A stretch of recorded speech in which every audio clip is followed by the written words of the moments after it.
Thank you, Neil. Here's what's happening in the region. Staff at the Trinidad and Tobago Embassy in Venezuela have expressed concerns about their security, according to Foreign Affairs Minister Dennis Moses. The Newsday reported that he was responding to a question in the House recently about the reasons for the recall of the staff at the embassy in Caracas, Venezuela in early 2019. According to the Foreign Minister, the situation in Venezuela is one that warrants close and continuous monitoring to ensure proper and ongoing management of the relations between Trinidad and Tobago and that country.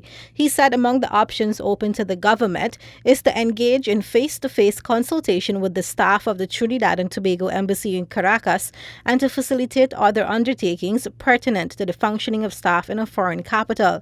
Moses said it is a practice of foreign ministries to avail themselves of this option when the situation dictates and when the issues to be addressed are of particular concern to the government of a sending state. Police say at least 2 people were killed and several others injured as thousands of people took to the streets of the capital of Haiti on Sunday, demanding the resignation of President Jovenel Moïse following the release of a report into the use of funds under the Petro-Caribbean Initiative. CMC reported that the 2 people were shot while 4 others were wounded. A police officer was also injured during the protests and 12 people have been arrested. France Sunday urged its nationals to stay away from the French Caribbean island of Haiti as thousands demanded Moïse's resignation over allegations of embezzlement. The protests organized by opposition political parties led to the burning of tires, the erection of roadblocks, and fire being set to at least 2 buildings near the departmental police headquarters. There were also reports of clashes between protesters and police near the presidential palace. Police erected barricades near the presidential palace and fired tear gas to drive away demonstrators.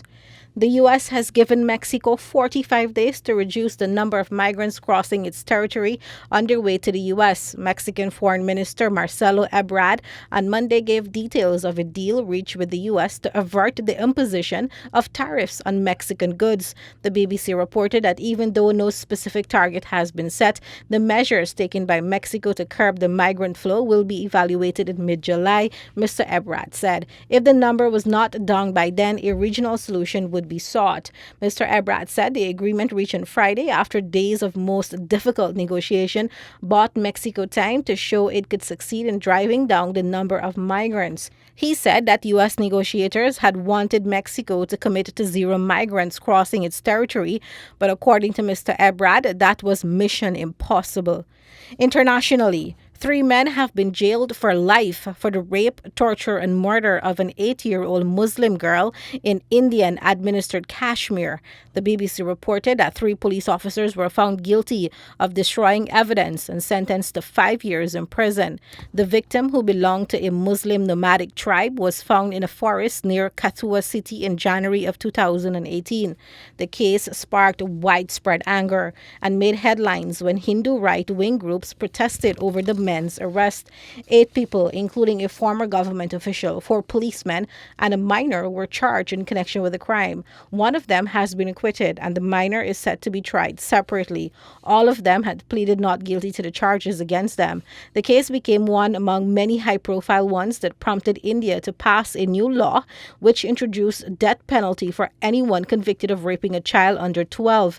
But it is left to the judge's discretion to decide whether or not to hand out a death sentence. The 8-year-old girl went missing in the new year of 2018, and her battered body was discovered almost 3 weeks later.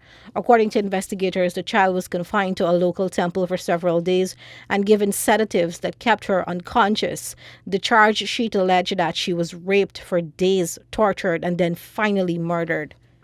Hong Kong leader Carrie Lam has said she will not scrap a controversial plan to allow extradition to mainland China, despite mass protests. On Sunday, hundreds of thousands of people rallied against the bill, which critics fear allows China to target political opponents in the region. The BBC reported that the leader insisted the law was necessary and said human rights safeguards were in place. Chinese state media said foreign forces were behind the protests. Lam said in a press conference on Monday that the law would in no way erode any of the special freedoms the territory enjoys. She also promised legally binding human rights safeguards and regular reports of implementation of the bill to the legislature. Organizers estimate that 1 million people took part in Sunday's march, although police put the figure at 240,000 at its peak. If the organizers' estimate is confirmed as correct, it would be the largest demonstration in Hong Kong since the territory was handed over to China by the British in 1997. After Sunday's protests tapered off, violence broke out between protesters and police. At least 3 officers and a journalist were injured.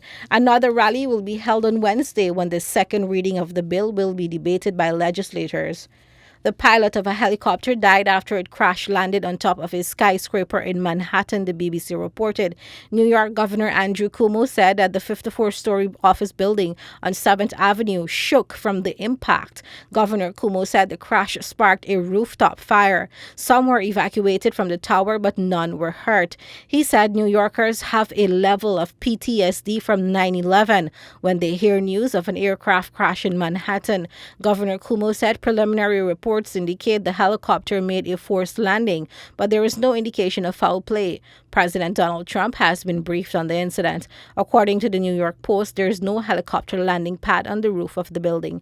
And that brings us to the end of regional and international headlines. Back to you, Neil.